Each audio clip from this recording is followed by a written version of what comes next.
Hello ചങ്ങായീസ്, നമുക്കൊരു അടിപൊളിയായിട്ട് ഒരു സദ്യ ചിലത് കുമ്പളങ്ങ പുളിശ്ശേരി റെസിപ്പി നോക്കിയാലോ.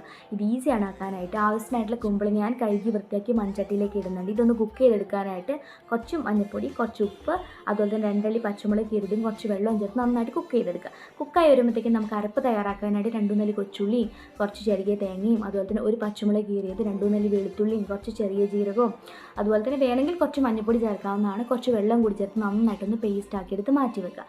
അതുപോലെ ഒരു മിക്സഡ് ജാറിലേക്ക് നല്ല പുളിയുള്ള 1 കപ്പ് തൈരും കൂടി ഞാൻ ഇതിലേക്ക് ചേർത്തിട്ട് മിക്സഡ് ജാറിൽ അടിച്ചെടുത്ത് മാറ്റി വെക്കുക. ഈ ഒരു സമയം കൊണ്ട് നമ്മുടെ കുമ്പളങ്ങ നന്നായിട്ട് വെന്ത് വന്നിട്ടുണ്ടാകും. ഇതിലേക്ക് നമ്മുടെ മിക്സഡ് ജാറിലെ തേങ്ങയുടെ അരപ്പ് നമുക്ക് ഇതിലേക്ക് ചേർക്കാവുന്നതാണ്. അതും കൂടി ചേർത്തിട്ട് ഒരുപാട് തിളക്കേണ്ട, ജസ്റ്റ് ഒന്ന് കുക്കാക്കി എടുക്കുക.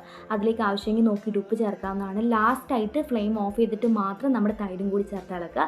പിന്നെ ഒരു കടായിലേക്ക് കുറച്ച് വെളിച്ചെണ്ണ, കടുക്, കുറച്ച് ഉലുവ, വറ്റൽമുളകും കറിവേപ്പിലയും കൂടി താളിച്ചെടുത്ത് കഴിഞ്ഞാൽ നമ്മുടെ അടിപൊളി പുളിശ്ശേരി തയ്യാറാണ് കേട്ടോ. അപ്പോൾ ഈ ഓണത്തിന് ഇതെല്ലാവരും ഒന്ന് ട്രൈ ചെയ്യണേ. അപ്പോൾ വീഡിയോ ഇഷ്ടപ്പെട്ടാൽ ലൈക്ക് ചെയ്യാൻ മറക്കല്ലേ. Thank you.